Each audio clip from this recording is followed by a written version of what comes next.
2 years ago, nobody in the NASCAR garage thought Shane Van Gisbergen would be anywhere near the top of the Cup Series point standings. He was the guy from New Zealand who showed up, won one race on a street course, and everybody figured that was it. A cool story, sure, but not a real threat. Well, the drivers who thought that, they're not saying it anymore. When the untouchable supercars champion made the massive leap across the globe to trade paint in America, the establishment smiled and nodded, welcoming the novelty act. They assumed his spectacular debut on the streets of Chicago was a fluke of circumstance, a perfect storm where his elite road racing weapons masked his absolute lack of stock car experience. The initial shock of that victory quickly gave way to a collective dismissal from the veterans who had spent decades mastering the draft, the aero wake, and the subtle nuances of heavy, cumbersome machines. They whispered that once the circus moved away from the familiar right turns and heavy braking zones, the Kiwi would be swallowed whole by the punishing realities of the oval. Those whispers have been completely shattered by a reality nobody saw coming, transforming disbelief into a genuine, creeping fear among the sport's greatest names. The transition was never going to be simple. The learning curve was steep, almost vertical, as Shane was thrown into the deep end of a chaotic schedule filled with high-bank monsters, flat, short tracks, and treacherous superspeedways where drafting is a matter of survival. During his early oval starts, there were awful moments of understeer, frustrating instances where the front splitter slammed into the asphalt, and races where he chased the setup from the green flag to the checkered. The narrative seemed perfectly validated. He was a master of the road courses, sure, but on the ovals he was just another rookie trying to stay out of the way. Then came the brutal playoff format changes, dramatically raising the stakes and forcing drivers to extract every ounce of performance or face immediate elimination. The new chase format demanded consistency, raw speed, and an aggressive edge that took most drivers years to cultivate. Instead of crumbling under the massive pressure, Shane began to systematically dismantle the narrative that he was a one-trick pony. He started climbing the leaderboards with a methodical, almost terrifying precision. The statistics tell a story of an underdog rapidly evolving into an apex predator. His green flag passes surged, his average running position skyrocketed, and the time gaps to the leaders practically vanished overnight. He wasn't just surviving the ovals anymore, he was actively hunting down the veterans who had once dismissed his potential.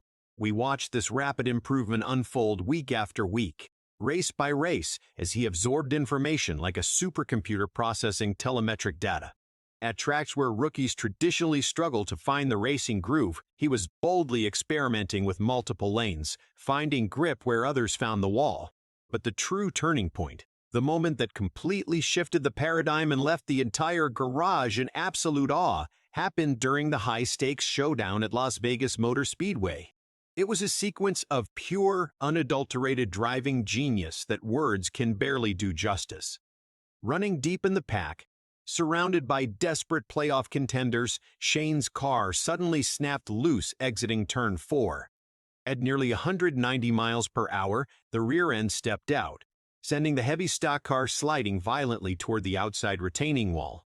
For 99% of the drivers in the field, this was an unavoidable catastrophe, a guaranteed trip to the infield care center and a devastating blow to their championship hopes. The spotters braced for impact, the crowd gasped in horror, and the broadcast booth went entirely silent, anticipating the inevitable crunch of metal. But Shane didn't panic. Instincts honed on the treacherous, narrow street circuits of Australia took over in a fraction of a second. Instead of overcorrecting and crashing head-on, he kept his foot in the throttle, dialed in the exact right amount of opposite lock, and initiated a massive, smoky drift right in the middle of a pack of screaming V8 stock cars. He was sliding completely sideways, tires howling, smoke billowing from the rear wheel wells, drifting the car with a level of car control that is simply unheard of in a heavy cup car. He caught the slide mere inches from the wall, snapped the car back straight, and didn't even lose a position. It was a miraculous, near-crash recovery that defied the laws of physics and left everyone watching in sheer disbelief. That single, visually spectacular moment of raw driving skill sent shockwaves through the paddock, permanently altering how his peers viewed him. The unfortunate reality for his competitors is that they are no longer racing a rookie. They are racing a generational talent who has figured out their game. The validation from the sports elite was immediate and profound.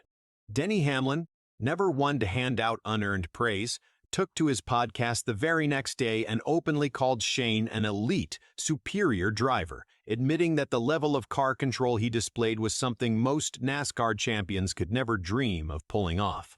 Joey Logano echoed those exact sentiments, expressing a mixture of deep respect and genuine concern about what happens when Shane fully masters the aerodynamic nuances of the draft. Even Chase Elliott, the sport's most popular driver, noted that watching Shane adapt so rapidly was both awe-inspiring and slightly terrifying for the rest of the field.